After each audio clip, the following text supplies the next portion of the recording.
Alors, je commence tout de suite avec la présentation sur le commerce des poissons d'ornement marins. Je suis biologiste marine, j'ai fait aussi des études sur les possibilités d'importation des poissons invasifs qui ne vivent pas naturellement en Suisse pour l'université de Bâle. Et au moment, je suis surtout à l'université de Berne et pour la Fondation Franz Weber. Les récifs de corail sont parmi les habitats les plus riches en biodiversité. Donc, ils ont beaucoup d'espèces sur notre planète. Ils sont aussi appelés les forêts tropicales des mers. Il contient un tiers de tous les poissons connus. Il abrite presque de 4000 espèces de poissons, un tiers des poissons qu'on connaît aujourd'hui. Environ 800 espèces de coraux qui construisent les récifs et innombrables espèces d'invertébrés, d'autres invertébrés que les corails. Les corails sont aussi des animaux, des colonies d'animaux. J'ai l'impression, quand j'ai lu tous ces posters-là, que vous savez déjà beaucoup sur le poisson. Alors j'espère que je peux vous apporter un peu plus d'informations que vous n'avez déjà. S'ils disparaissent, ces récifs coralliens, non seulement nos destinations de vacances favorisées seront perdues, mais aussi la protection côtière et les revenus de la population locale. 40% des personnes vivent à moins de 100 km de récifs coralliens sur notre planète. Mais les récifs coralliens, ils ne se retrouvent pas partout. Ils représentent que 0,2% de la surface de la mer. Vous voyez ici en orange où on retrouve des corails, mais c'est vraiment surtout à la côte et pas très bas. Il arrive peut-être à 800 mètres. À partir de 100 mètres, il y a trop peu de lumière. Les corails ont besoin de beaucoup de lumière, de l'eau chaude, mais pas trop chaude, pas des sédiments, et sinon ils vont mourir. C'est le cas de cette image-là. Vous avez probablement tout vu. Ça a passé par tous les journaux, la télé. Les océans ont beaucoup de problèmes, vous savez. Déjà aujourd'hui, 30% des corails sont morts inévocablement. Et d'autres 20% vont être détruits dans 2 ou 20 ans. Parce qu'on a un réchauffement climatique. Et récemment, il y a 2016, la grande barrière de corail en Australie, même elle, qui est vraiment énorme, qu'on essaye de protéger le mieux possible, 60% des corails sont morts parce que le climat, parce que la température des eaux de la surface a resté trop chaude pendant trop de temps. Les corails, ils vivent dans une symbiose avec des algues et quand c'est trop chaud, ils rejettent ces algues et les algues font de manière que les corails puissent faire de la photosynthèse pour se nourrir. Et s'ils perdent les algues, ils deviennent blancs et après quelques temps, ils meurent. Et c'est que les squelettes qui vont rester. Et c'est ça qu'on voit quand ils deviennent tout blancs. Et c'est pas le cas qu'ils vont s'ils perdent les algues et ça prend peut-être une semaine, 2, il est possible qu'ils reprennent les algues comme symbiontes. Si ça se passe pas, ils meurent. Et pour qu'une larve de corail se reproduise, c'est pas le cas qu'ils se reproduisent autour de ce qui est resté, mais ça, c'est une très petite larve qui après doit reconstruire un corail entier. Alors ça peut prendre beaucoup de temps. Normalement, il y a les algues qui arrivent et s'il y a les algues pour une larve de corail, c'est très difficile de pouvoir grandir. Comme je disais, les mers font face à de nombreux problèmes, tels que l'exemple que je viens de montrer, la pollution, le plastique, la surpêche, comme vous avez aussi lu ici surtout. Un problème que les corails surtout ont, c'est le commerce des poissons d'ornement marin. Ce commerce est marginalisé, on en parle carpa parce qu'on dit que oui, c'est pas un problème, c'est tellement petit. Mais c'est devenu vraiment un problème. Il a commencé en 1930, plus ou moins, dans les Philippines, et on a attrapé des poissons, les mettait dans des aquariums, et aujourd'hui c'est devenu une industrie énorme, j'en vais parler un peu plus, où on a un récif corallien dans des aquariums qui peut être en 10 litres. Alors c'est devenu une chose où on a un habitat entier et pas seulement un poisson, c'était déjà mauvais ça, mais maintenant on a un habitat entier dans ces aquariums. Comme j'ai été introduit, je fais une étude pour chez l'université de Berne, mon doctorat, sur le commerce exactement de ces poissons pour la Suisse et pour l'Europe. Parce que beaucoup de gens, quand ils voient un aquarium où il y a tous ces poissons jolis, colorés, ont l'impression, ben oui, c'est joli, c'est tout, mais il vient tout d'élevage. Mais c'est exactement pas le cas. Les poissons marins d'ornement se reproduisent guère pas dans les aquariums. Ça leur plaît pas et alors il peut pas être élevé. Il y a presque pas de poissons d'ornement qui se reproduisent et comme ça, presque tous les poissons que vous voyez dans un aquarium marin reviennent des corails, des barrières corallines. Dans le commerce, il y a plus de 2300 espèces de poissons. Vous vous souvenez, je vous ai dit, il y en a presque 4000 dans les récifs. Plus de la moitié sont dans le commerce. Mais seulement 2 douzaines se reproduisent à l'état d'élevage, oui. Ça veut dire, c'est presque, peut-être 1% des poissons peut être élevé en captivité dans des nombres commerciaux. Et ça, ce sont des chiffres pour l'Amérique. Chez nous, j'ai quasi jamais vu des poissons où c'est écrit c'est d'élevage. Peut-être les Nemo. Mais sinon, c'est presque tout sauvage. Dans le stade de recherche, ce sont plus ou moins 300 poissons. Stade de recherche, ça veut dire qu'ils ont peut-être pondu des œufs, qu'ils ont eu des larves, mais après, c'est mort l'animal. Parce que c'est tellement difficile, ces larves, peut-être qu'ils ont plusieurs stades de grandeur. Chaque stade, il vivrait ou bien dans un autre endroit dans le récif, plus bas dans l'eau, plus haut dans l'eau, ils ont d'autres nourritures. Alors c'est très très difficile d'arriver à leur donner leur propre habitat dans le bon stade de vie.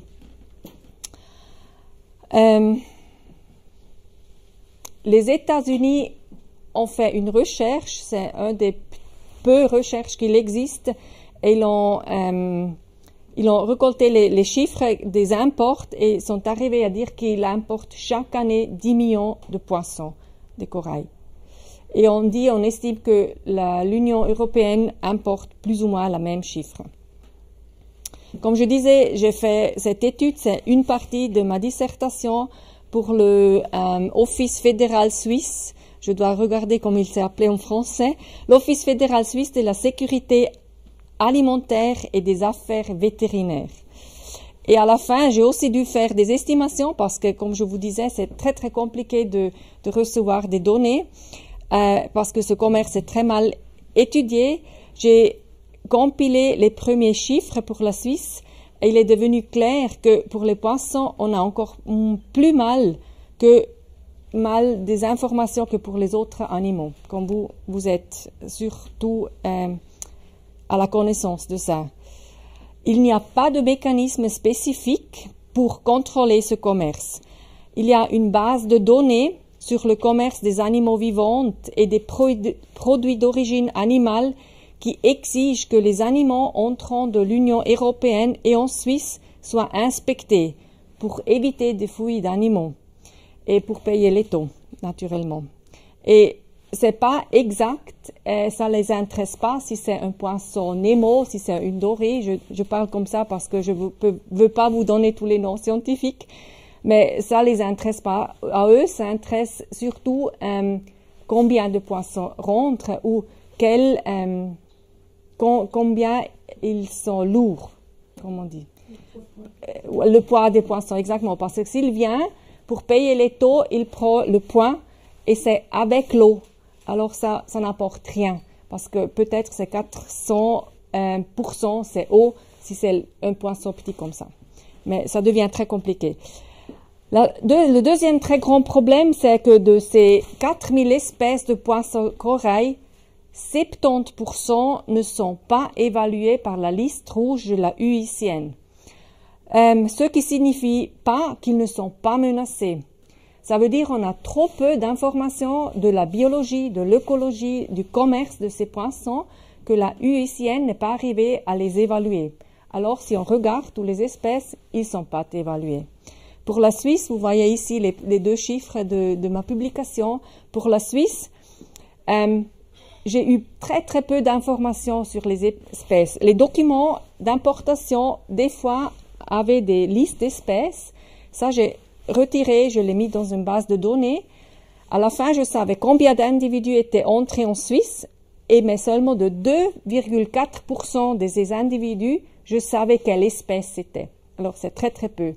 Et de ces 2,4%, plus de 50% ne sont pas évalués par la UICN. Mais c'est une information un peu, parce que peut-être les 96% étaient tout évalués. Je pense pas, mais voilà. Ce commerce n'a pas de contrôle ou de protection. Presque pas. Il y a des endroits comme en Australie où on a un peu plus de contrôle, mais sinon, c'est très peu qu'on sait. Il y a plus de 40 pays qui sont impliqués. Ça a commencé, comme je disais, en Philippines, mais la Philippine et l'Indonésie sont les deux pays qui exportent le plus. Mais il y a le Sri Lanka, le Vietnam, il y a beaucoup de pays aussi des Caraïbes. Et les poissons qui meurent sont simplement remplacés parce qu'un poisson semble être comme l'autre. Alors, même dans des aquariums publics, s'il perd un poisson, il le remplace et personne s'en aperçoit. Parce qu'on n'a pas de loi qui dise qu'on doit lister tous les poissons qui meurent. Ils devraient faire ça dans les eaux, par exemple, mais normalement, ils les coupent et les donnent à manger aux autres poissons. Peut-être vous avez entendu parler de la Convention sur le commerce international des espèces de faune et flore sauvages menacées par l'extinction. Très compliqué. C'est la CITES. C'est une convention qui récolte des données des animaux qui sont commercialisés internationalement, s'ils sont sur les listes de cette convention, ou qui peut interdire le commerce. Les pays, ce sont 90 pays, je pense, aujourd'hui, se sont mis d'accord que si une espèce ne doit pas être commercialisée, qu'il n'est pas vendu internationalement. Mais s'il la vend quand même, rien ne va se passer. Il ne va pas avoir des embargos ou des choses comme ça, parce que c'est que des animaux.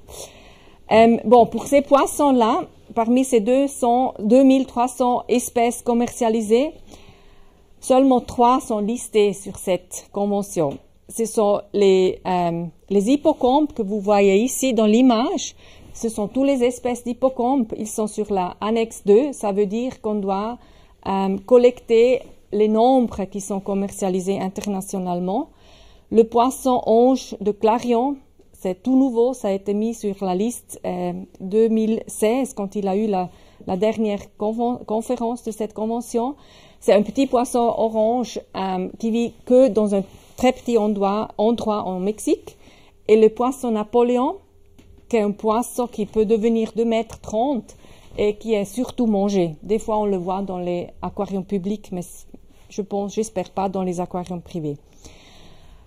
Nous, de la Fondation Franz Weber, nous avons été en Indonésie en janvier 2015 et mars 2015 et août 2016. Et nous avons vu comment les poissons de corail sont capturés. Par exemple, le poisson cardinal de Banggai. Ce petit poisson-là, qui est guère 5 cm de grandeur, ne vit que dans le Sulawesi, c'est à l'est de l'Indonésie, une île. Et là, il y a beaucoup de petites îles. Et il vit dans une région qui est 23 km². C'est la grandeur du lac de Mura. Il existe seulement là. Il n'est pas mangé. Il est seulement capturé pour être mis dans les aquariums. C'est très très simple à capturer. Je vous montrerai tout de suite. Ce poisson a été trouvé par des biologistes en 1994. À partir de ce moment où il a été décrit, il a été mis dans les journaux aussi des aquariophiles, le commerce a commencé. Aujourd'hui, plus de 90% a disparu. Il n'y en a presque plus.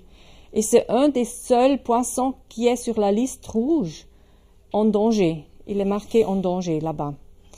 Mais on n'a pas encore réussi à le mettre sur les annexes de la CITES. On a essayé 2007. C'était l'Amérique qui avait essayé de proposer ces poissons. Enfin, on l'a retiré, ces propositions. Nous, on a travaillé très, très prochement. On a fait ces recherches. Ce sont des recherches scientifiques. On a travaillé, moi, j'ai travaillé avec le spécialiste de ce poisson qui a écrit un livre, qui a été en Indonésie une dizaine de fois, qui le connaît vraiment comme wie seine Hosentaschen, on dit en allemand. Il était le premier à réussir à faire l'élevage de ce poisson. C'est un de ces 25, c'est lui. Et même que c'est possible d'élever ce poisson en captivité, ils sont encore pris au sauvage. La raison, c'est qu'un pêcheur au sauvage reçoit 5 centimes chaque poisson qui arrive à Bali vivante. Chez nous, il coûte jusqu'à 45 francs. Et pour faire l'élevage de ce poisson, on doit avoir vraiment tous les instruments, les aquariums, la technique et tout ça. Et on doit le nourrir, on doit arriver à faire cet élevage pour au moins 6 mois. Et ça coûte énormément d'argent. Alors vous voyez, ça rend pas. C'est pas économique de faire l'élevage vraiment. Et ça, c'est le cas pour beaucoup de poissons. C'est pas qu'il pourrait pas essayer. Je dis pas que l'élevage c'est bien, mais il essaye pas parce que ça rend pas. Ce sont vraiment les fans, les hobbyistes qui font ces élevages. Voilà. Et maintenant, je vous montre. C'est tellement facile de le capturer. Il vit dans ces oursins de mer. J'ai dû lire parce que je ne savais pas comment dire. Les oursins des mers ou dans des corails ou dans des anémones et seulement dans une profondeur d'eau de quelques mètres. Et il bouge presque pas, c'est pour ça il se distribue pas parce qu'il peut pas bouger contre les Strömungen, contre les courants, voilà, merci. Et il est très très spécial aussi parce que quand il pond des œufs, il pond pas des milliers d'œufs comme beaucoup de poissons dans l'eau ouverte, mais la femelle, elle pond que 200-300 œufs et le mâle les prend dans sa bouche et les tient les œufs là-bas pendant 1 mois. Après, encore 1 mois avec les larves, et quand ils sortent de la bouche du papa, ils restent dans l'endroit où ils sont nés. Et alors, pour ça, c'est vraiment difficile qu'ils changent d'endroit. Et peut-être encore un détail que je trouve très, très intéressant. Il y a une variation génétique entre les populations des petites îles. Il y a beaucoup, beaucoup d'îles là-bas. Et cette variation d'une île à l'autre est la plus grande qu'on connaît des poissons marins. Il n'existe pas. Alors, si vous enlevez toute une population dans une corail, vous enlevez une ligne génétique. C'est comme de tous les chiens qu'il y a. Si vous enlevez tous les chiens, je sais pas, chihuahua, il est perdu. Il n'existe plus le chihuahua. C'est un peu comme ça. Mais c'est un animal sauvage. Je vous montre maintenant comme ils sont, si j'arrive. Il n'y a pas de son. Alors vous voyez comme il habite dans des petits coraux. Ils sont vraiment très très petits ces poissons. Ils sont super jolis. Si vous voyez un aquarium, je suis presque sûre qu'il y en a dedans. Ils sont des groupes. Normalement, ils sont seuls dans les aquariums. Et vous voyez avec des pagaies, je pense on dit, ils sont bougés dans ce filet. Ils sortent le filet. Ce sont les pêcheurs que normalement ils vont pêcher des poissons pour manger. Et comme ça, dans quelques minutes, il peut enlever des centaines de poissons. Et où ils sont allés, ils sont pris, capturés, il n'en aura plus. Et ceux qui meurent ou qui sont plus jolis sont jetés et meurent là-bas et personne ne sait combien de poissons meurent. Ça, c'est un problème. Mais il y a encore d'autres problèmes. La pêche avec le cyanure, bien que strictement interdit, de nombreux poissons dans les principaux pays exportateurs comme l'Indonésie et la Philippines sont assommés de poisons pour les rendre faciles à collecter. Beaucoup d'animaux meurent qui ne voulaient pas pêcher, beaucoup de corail et même les pêcheurs s'empoisonnent. Et vous voyez ici une personne qui a un regulator avec l'air comprimé et j'ai pas mis c'est une vidéo, mais j'ai pas mis beaucoup de vidéos parce que je savais pas si ça marchait. Et il est en train il a mis le poison et maintenant il prend la corail entière, il la porte au eau et il secoue cette corail et tous les poissons sortent parce qu'ils sont assommés. Il les collecte et après il les met dans ces petits sacs de plastique, il les met au-dessous de son ceinture et comme ça il collecte tous les poissons qu'il veut. Peut-être il a une liste, mais normalement il prend ce qu'il y a. Colorés, vous voyez ici des poissons anges et les poissons très très jolis. Et beaucoup d'eux, ils meurent avant qu'ils arrivent même dans le bateau ou surtout dans les aquariums. Et après, il y a aussi des méthodes très cruelles, je trouve, pour capturer des poissons. Je suis désolée, c'est une image très très floue. Ça, c'est un poisson mandarin. Je ne sais pas si vous voyez, ça, c'est sa bouche. C'est nageoire. Et il est avec une lance, ce poisson mandarin est capturé et sa lance, il essaye de la mettre dans son ventre pour que l'air sorte et il le prend comme ça parce qu'il vit sous les corails et c'est très difficile à le capturer. Alors ça, c'est une méthode qui apparemment fonctionne. Encore des blessures, c'est quand on prend des poissons qui ne vivent pas à 2-3 mètres comme maintenant le bangkai, qui vivent plus profondément. Si on le ressort trop vite, avec la pression dans la vessie natatoire qui devient plus large, si la pression diminue, il va regurgiter l'estomac ou bien les darmes. Bon, il va mourir et c'est comme si son ventre va exploser, il va sortir de la bouche. Pour que ça ne se passe pas, il le poignarde dans le ventre pour faire sortir l'air. Et beaucoup sont blessés, je suis sûre ça leur fait très mal. Et s'ils ne sont pas jolis, ils sont rejetés. Et s'ils meurent, ils sont aussi rejetés dans l'eau. Et ici, je ne sais pas si on l'entend bien, j'ai aucune idée, je vais essayer. C'est un collègue à moi, biologiste marine des Philippines qui vit vraiment dans ce pays et qui a fait beaucoup de recherches, qui a fait des recherches aussi pour moi et qui vous parle lui-même. Non, attendez, je vais réessayer.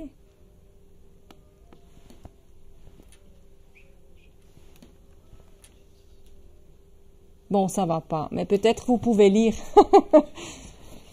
Mais c'est en allemand même. Je ne sais pas pourquoi ça va pas. Bon, c'est pas terrible. Je peux vous dire ce qu'il dit. Si je fais pas, ça va pas. Je sais pas pourquoi. Peut-être pour ça. C'est égal. Peut-être, oui, j'ai pas pensé.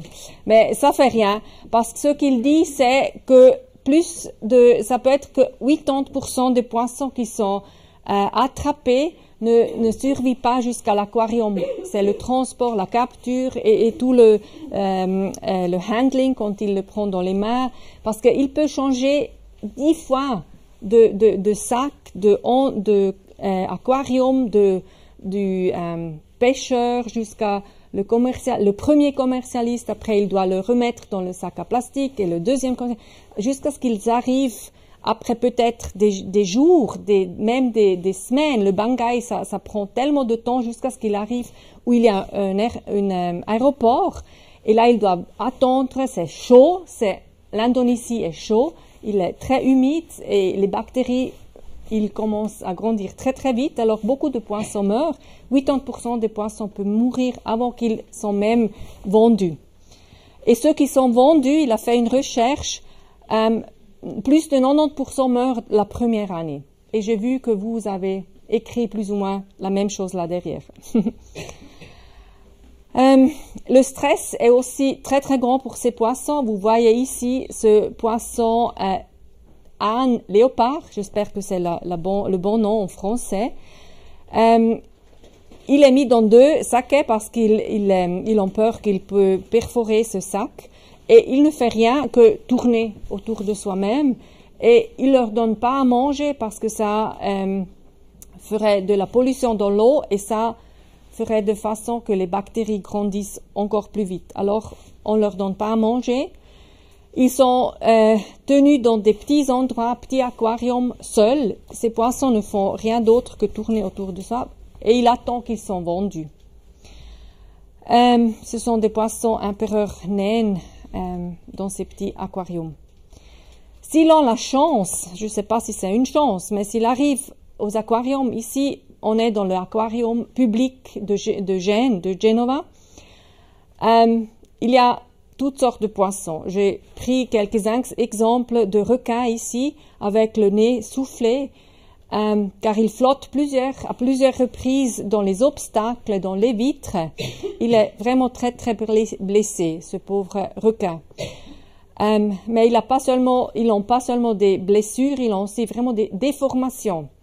Regardez ce requin dans l'aquarium. Il a une queue qui est cassée, il y a un nez qui est lancé en eau, et il y a une bosse. Et si vous allez dans un aquarium, regardez ces animaux, les poissons, les requins, les raies. Dans la nature, on ne voit pas tellement bien maintenant, mais dans la nature, il n'a jamais cette forme. La queue est jolie, le nez est étroit, c'est pas normal qu'il ait qu'il ait cette forme-là. Mais c'est une chose typique pour les animaux dans les aquariums. Les aquariums publics, surtout, aiment aussi montrer des espèces très spéciales, comme ce récit, à cause de sa grande scie. Et ces espèces sont vraiment en danger d'être exterminées.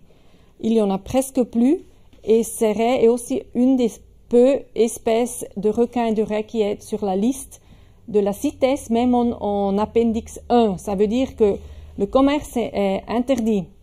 Mais les aquariums publics, normalement, ont des exceptions et il peut avoir n'importe quoi parce que c'est pour des choses d'éducation. C'est pour éduquer le public. Un autre tout petit film que j'aimerais vous montrer vite, c'est je viens d'aller voir les aquariums dans le zoo de Bâle.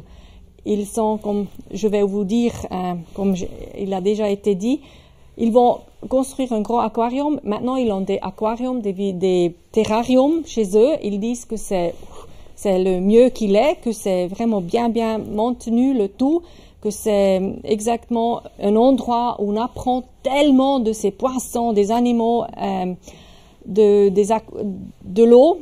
Ils ont l'eau douce et l'eau marine. Et ici, vous voyez une girelle royale. C'est un poisson qui vit dans la Méditerranée. C'est pas un poisson tropical. Mais ils en ont beaucoup. Ils en ont un à Bâle. Et je veux que vous regardez très bien ce petit poisson. On le voit pas bien, c'est pour ça que j'ai mis aussi cette image. La première partie très courte, il est au sauvage. Si j'arrive. Alors, ici. Et vous voyez comme il est tout droit, il nage très vite, il bouge vite. Et ce petit mec-là, il est de l'aquarium de Bâle. C'est un mâle. Normalement, il a un harem de 15 femelles. Il était tout seul. Et c'était pas le seul poisson qui avait un aspect tellement déplorable. Il a, comme avant, son dos est vraiment bossé, la queue est mordue et il va vraiment pas bien. Et j'essaie toujours de dire aux personnes, mais regardez aussi ces animaux dans les yeux. Il avait des animaux qui étaient aveugles, des animaux comment on dit, ils bougeaient pas et tout ça, mais on le voit qu'ils vont pas bien. Et moi, je suis de l'opinion qu'on n'apprend vraiment rien. On apprend que ces poissons, c'est bien de tenir des animaux en captivité, mais on n'apprend pas des choses utiles, vraiment. Et naturellement, on essaye aussi d'avoir des animaux qui donnent un peu peur. Les requins doivent faire peur, sinon c'est pas un requin. C'est un requin taureau. Aussi, j'ai fait une photo, elle est pas tellement bonne. On voit les dents qui devraient faire un peu peur. Il est en danger dans la nature et il bouge. Maintenant, il nage au-dessus de moi dans un tunnel. Et vous verrez que les tunnels, ils sont partout. Ici, nous avons un petit requin léopard. C'est de nouveau il y a 2-3 jours que j'étais au zoo de Bâle. Et vous voyez comme il bouge.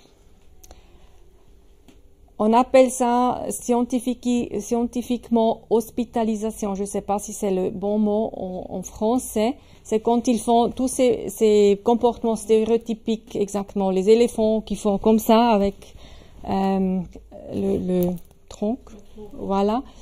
Ou bien les chats qui vont toujours en tour. Et les poissons, on ne s'intéresse pas. Mais ce requin fait exactement ça. Elle tourne tout le temps. Et j'ai vu des images et des films des requins plus grands, et ce aquarium est beaucoup trop petit pour cet animal. J'ai vu des requins qui faisaient exactement ça, et ils passaient toujours près de la vitre, que leur nageoire d'une côté était devenue beaucoup plus petite que l'autre, parce qu'ils passaient toujours comme ça près de la vitre. Voilà. Je vous raconte beaucoup de choses qui sont pas très jolies, mais c'est la réalité. Ce poisson, ange empereur, est en train de mourir lui aussi. C'est aussi un petit film. On va le bouger de côté. On l'a pêché à cause de ce jolie coloration, et c'est un jeune. Et ce jeune n'a pas encore eu de bébé, alors il est enlevé, pas de bébé. Pas de progénité, et ce dessin est clairement, on le voit presque toujours dans les aquariums. Quand il est grand, il devient comme ça, mais on le voit vraiment pas bien. Ça, on peut pas changer ici. Bon, il est bleu devant, et après il y a cette striature derrière jaune et bleu. Il est aussi en train de mourir. Il devient un peu plus grand que le jeune, et un poisson globe, parce qu'il est en train de mourir, est déjà en train de le manger. Parce qu'on le tient sans nourriture pour qu'il ne pollue pas l'eau. Voilà un autre pauvre poisson qui est en train de mourir. C'est aussi une jeune lèvre douce. Je pense qu'il est appelé comme ça aussi en français. Et normalement, quand il est adulte, il est jaune et bleu, aussi avec des raies. Celui est capturé parce qu'il est tellement joli à regarder avec ses points noirs et ses striatures noires. Et il est en train de mourir. Et vous voyez d'autres poissons qui sont déjà morts. Et aussi dans ces aquariums, il y a toutes sortes de poissons. De l'Atlantique, du Pacifique, de le Caribéen. On les met tout ensemble parce que ça, c'est joli à regarder. Voilà. Et après, il y a naturellement aussi des problèmes techniques qui font de sorte que ces poissons meurent. Peut-être vous vous souvenez, dans 2009, je pense, c'était à Frutigen. À Frutigen, ils ont fait un tunnel. Et là, maintenant, il sort beaucoup d'eau chaude de la montagne. Ils ne savaient pas quoi faire avec toute cette eau chaude. Alors, la Coop a eu l'idée de faire un endroit où on peut faire un élevage de esturgeons pour la chair, pour le caviar. Ils ont aussi des plantes tropicaux et ils font aussi des fruits, je pense. J'étais au début, quand ils l'ont ouvert, j'étais voir. Et une nuit, un problème technique a fait de sorte que 20 000 esturgeons sont morts pendant une nuit. Par hasard, j'ai vu tous les papiers de la douane, parce que j'ai fait ma recherche, et l'année d'après, quelques mois plus après, c'était la fin de l'année où ils sont morts, 20 000 esturgeons ont été importés pour Frutigen. Alors, c'est vraiment pas de problème, s'ils meurent, ils sont échangés. Aussi d'autres aquariums comme celui à gauche de Tokyo, où ils sont morts 10 000 poissons une nuit.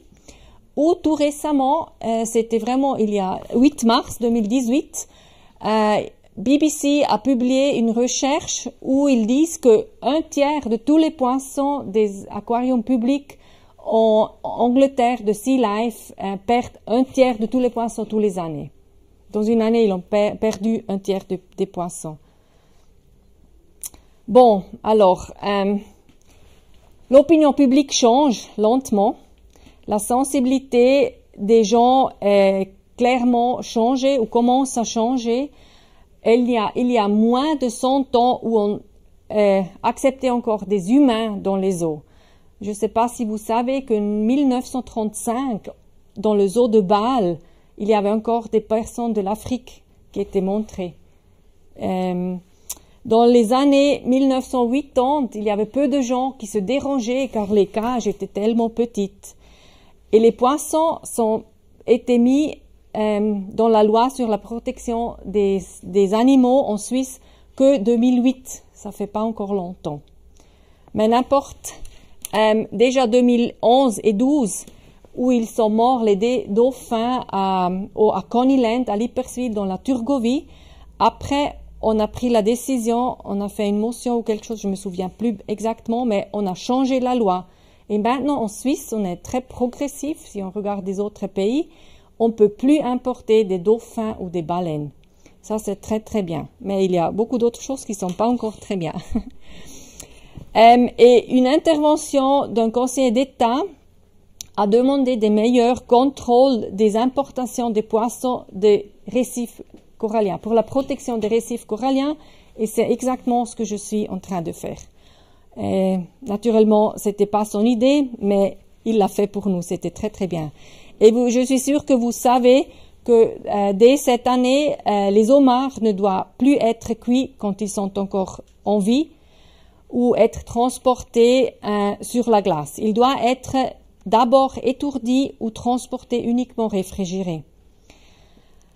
Et c'est clair que des règles de plus en plus restrictives en matière du bien-être des animaux et d'autres restrictions commerciales et interdictions d'importation sont également probables dans les prochains temps pour la protection des animaux.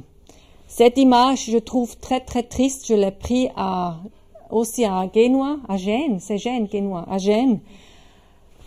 Un aquarium plus loin, il y avait une maman avec un bébé.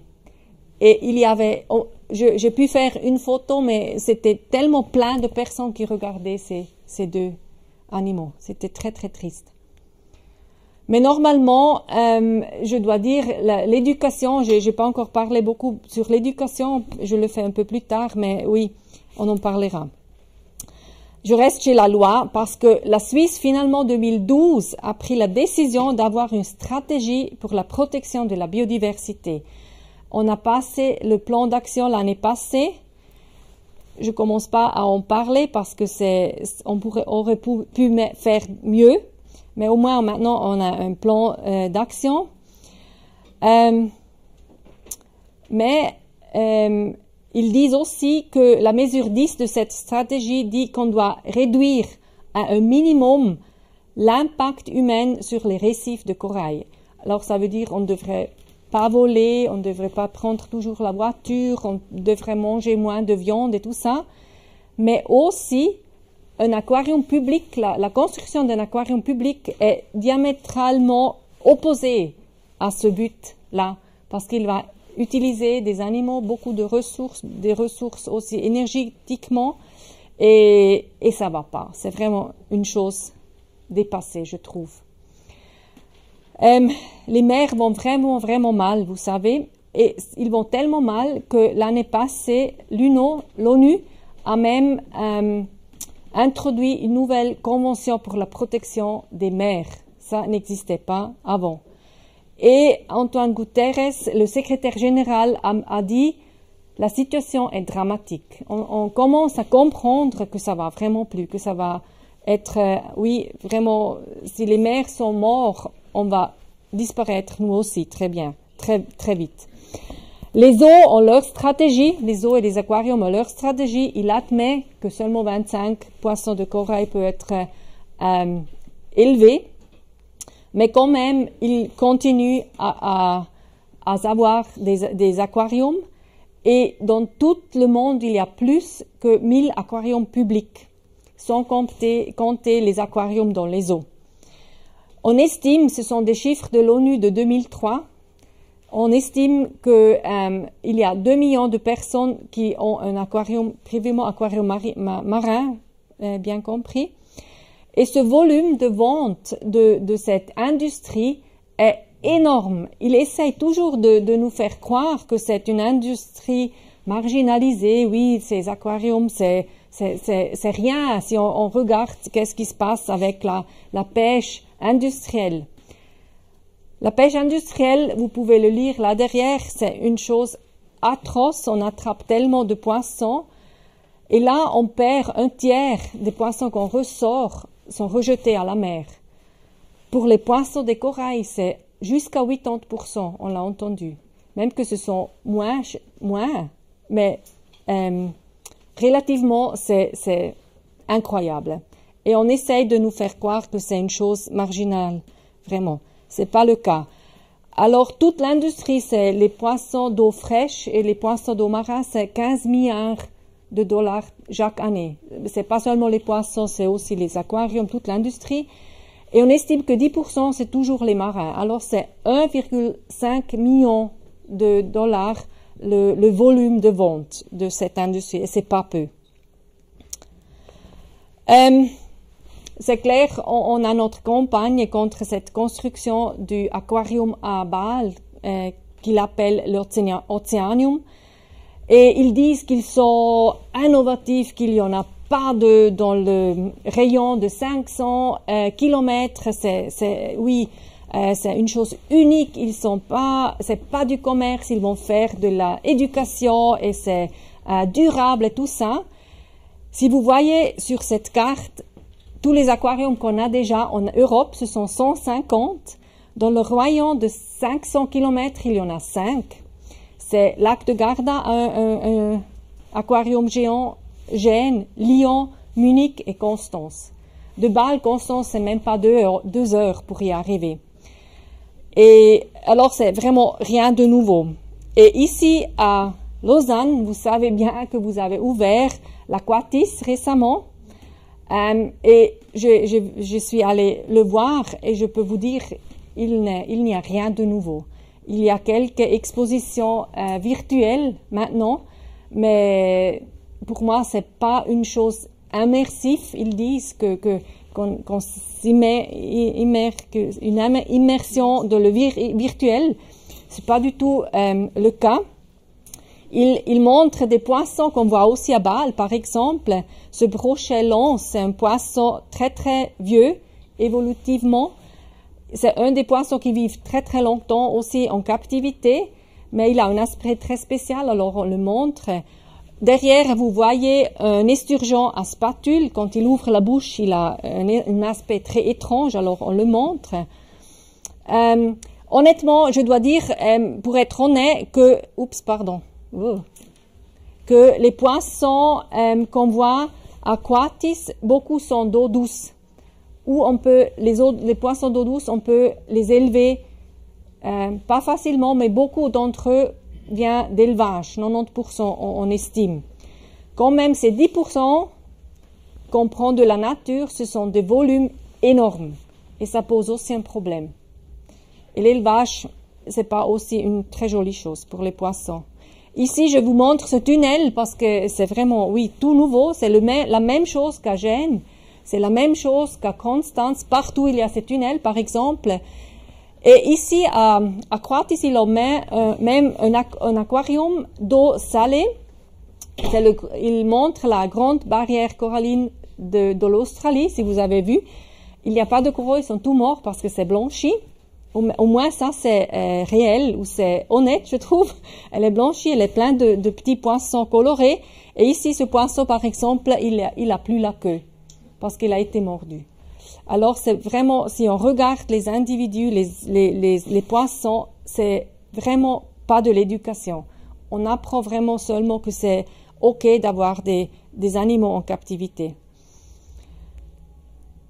Voilà. Et en continuant avec l'argument que c'est une chose innovative, un aquarium géant, et que ça va apporter beaucoup de tourisme, beaucoup de travail à Bâle, par exemple. J'ai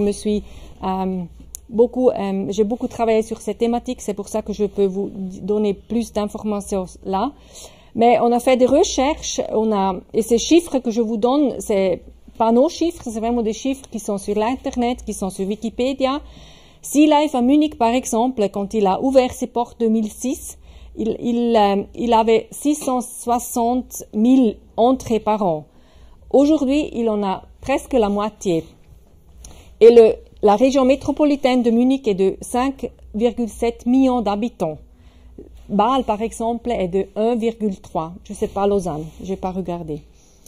La Maison de la Mer à Vienne, la même chose, avec un peu d'autres chiffres, mais ça tombe.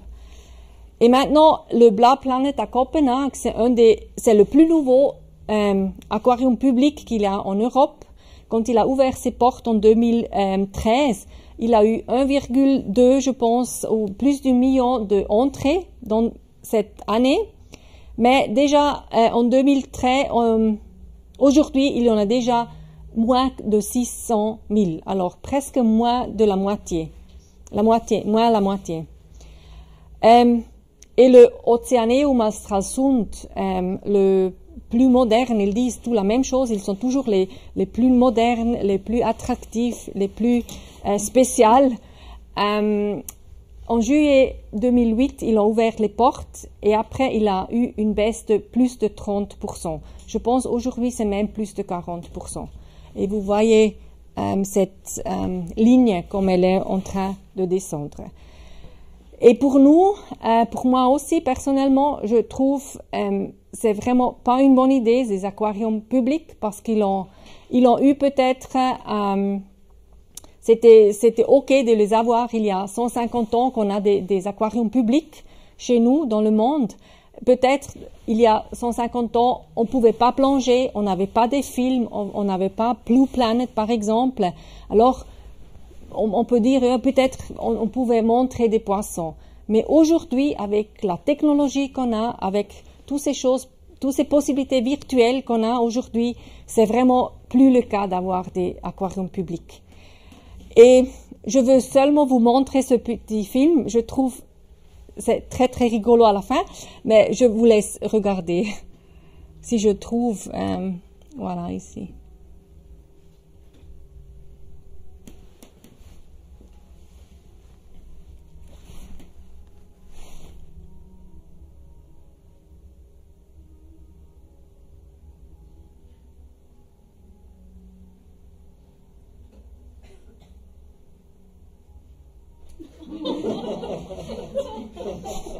Voilà, je pense que ça dit tout. Alors, c'était pas un vrai requin blanc, mais oui, pour faire cette expérience, c'est mieux qu'il ait une vitre devant vous. Au début, la dame a parlé de visionner mon autre projet. Il y a maintenant 4 ans qu'on a lancé cette campagne. Malheureusement, on n'a pas l'argent pour le construire. C'était une vision, c'est encore une vision, de vraiment porter les personnes dans la mer sans prendre la mer et la mettre dans des cages, dans des aquariums, derrière des vitres, parce que les autres, des fois, disent oui, mais on fait de l'éducation. Pour l'éducation, il faut avoir des animaux vivants, sinon ça marche pas. Et je trouve que l'argument, si on veut, ça peut peut-être marcher pour les zoos, parce que si on a un lion ou on a un éléphant, on sent l'odeur, on l'entend et tout ça. Mais justement, pour les poissons, ça marche. Pas du tout. Je dis pas que ça marche pour les zoos, pas du tout. Mais pour des poissons, ça marche vraiment pas, parce qu'on est devant une vitre. Ils bougent pas comme dans la nature. Vous avez vu, ils n'ont pas l'aspect des poissons naturels, les requins. Ils se comportent pas comme des poissons. Alors aujourd'hui, je trouve on a vraiment d'autres possibilités. On peut vraiment aller nager avec une baleine. Ce sont seulement des images qu'on a montrées pour essayer de faire comprendre aux personnes quelles possibilités il y aurait. Aujourd'hui, on fait plus ça, on fait des choses encore plus géniales. Et j'espère qu'un jour, on avait proposé ça à Bâle parce qu'on a trouvé, il n'y en a pas encore au monde.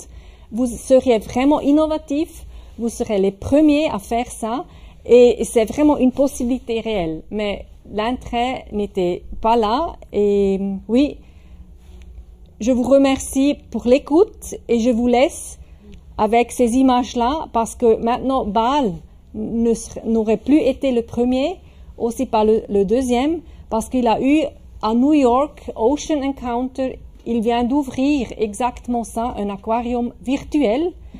Et j'ai retrouvé ces images sur Internet, sur YouTube, juste pour vous montrer ce qui est possible. C'est un petit film. Si vous allez rechercher sur YouTube, il y a beaucoup de films, mais j'ai l'impression qu'on doit vraiment aller le voir parce qu'on se met des lunettes 3D et c'est vraiment comme se plonger dans la mer. Et je trouve ça, vous voyez aussi des enfants. Maintenant, ça va pas. C'est où? Je vois pas mon... Voici. Pardon. Je dois recommencer parce que je vois pas mon petit truc.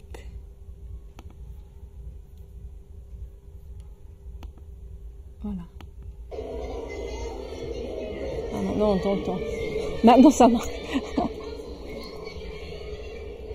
Alors, c'est pas un aquarium.